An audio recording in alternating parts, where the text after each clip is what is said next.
Hello and welcome to Southport. Found in the northwest of England, the resort town's main attraction is its 22-mile coastline, which nowadays is pretty quiet. But let the clock spin back 100 years and the soundscape was slightly different.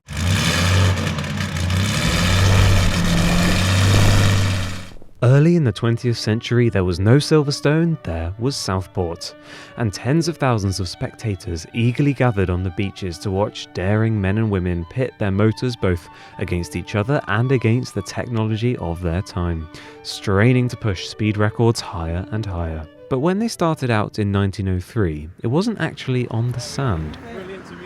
All the cars lined up here from Saunders Street, halfway down Marine Lake, and from there they all lined up, and then 2 by 2 they sped down the promenade towards Rotten Row at the top end, and they went round Law Street all the way round back up to here and started again. At this point, the cars didn't even have brakes, so had to use a slope to slow down. But all this only lasted for the year, before the racing took to the sands. Here we are at the Ainsdale end of the track. So they came from the Southport end, from Birkdale, came all the way down to here, turned and went straight back again. These events were all ran by the Southport Motor Club, which was founded in 1898. And after a break of around 15 years, partly because of the First World War, the racing began again in the 1920s, building momentum in more ways than one. From 1921 onwards, for a good 20 years, Southport attracted 100,000 people, to this area, and they all stayed in the town. And so at that point, it was the biggest thing. The biggest attraction Southport had. It's a forgotten part of Southport's history. So much happened, but because it happened so long ago, it's just been completely forgotten. There are, however, those who do remember. So I hopped in my own, slightly more modern car and went to an event ran by Aintree Circuit Club to meet those who could bring a taste of the times with their cars. This is a Peterson. It's based on a 1935 Bentley. Yeah. But the chassis is lengthened and the car is completely re-engineered, but the engine is a straight-8 Rolls-Royce engine. It's an ex-military engine, actually. A lot of vintage cars, they got in from that side. Oh, I see. So the gear lead's over here, the handbrake's down here. Yeah. Once you've realised that, it's relatively straightforward. Do you want to hear the engine?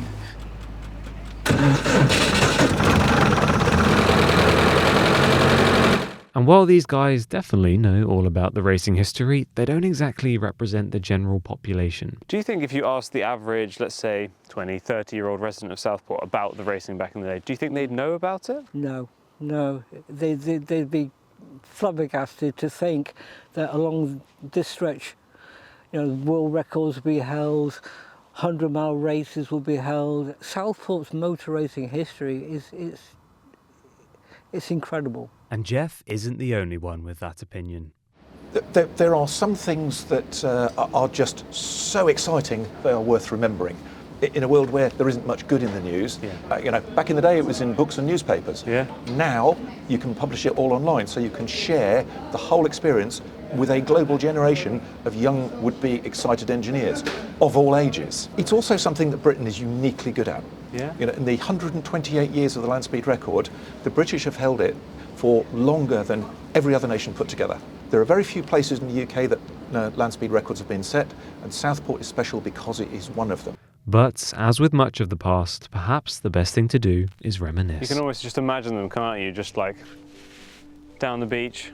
I mean, what a sound that would have been. You can imagine the roar of those engines and the smell of the petrol and the oil and all the people and the whole scenario. It would have been.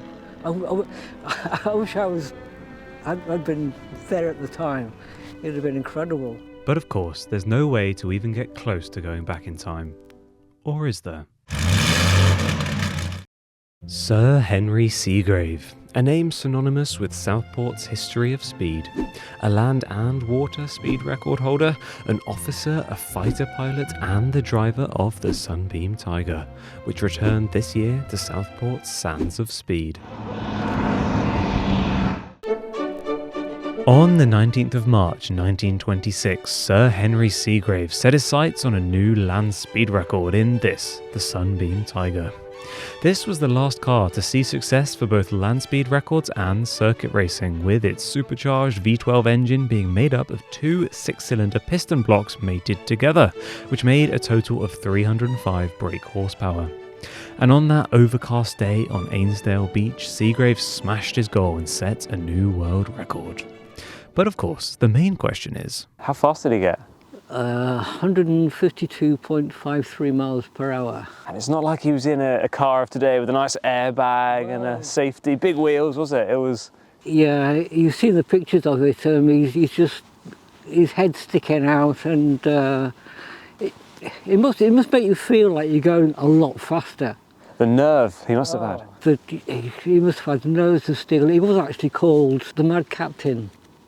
What a name. The Mad Captain. So yeah, it'd be very fitting, I'm sure. but while all Geoff and I could do was speculate, there is someone who can do significantly more than that. So we set the land speed record back in October of 1997. The thrust supersonic car did exactly what it said on the tin and exceeded Mach 1 in both directions, setting an average in miles an hour of 763 miles an hour. I'll say that was fast. Andy's record is still unbeaten 28 years later, and whilst I was trying to focus on Seagrave, I had to ask him about it first. Very difficult to describe what it's like to travel. Of course, I have a slightly different frame of reference.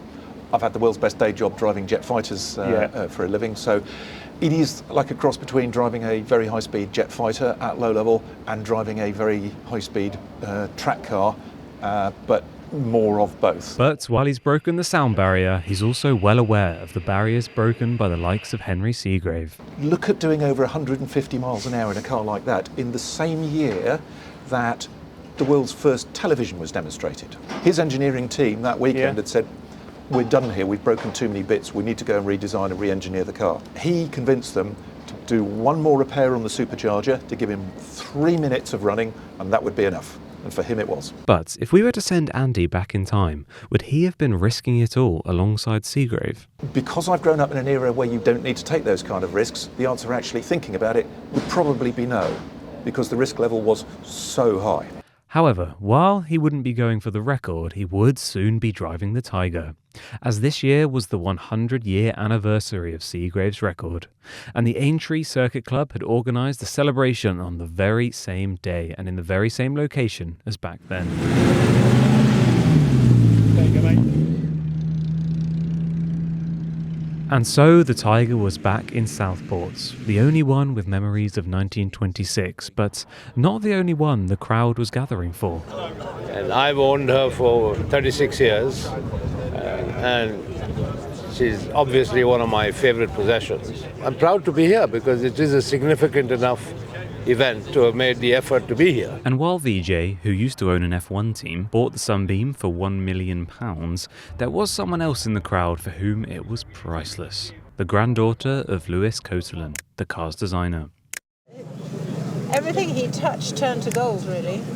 All the Sunbeam cars mean a lot to me, but of course this is a very special, very beautiful car, and it's also very small and very easy. Well, easy to drive would be an advantage, as it was time to do just that. And so as we watched on, VJ clambered in and started her up. Got your mags on? Yeah. And then the Sunbeam began to retrace its tyre tracks, gracing the sands of speed at Southport once more, a century on.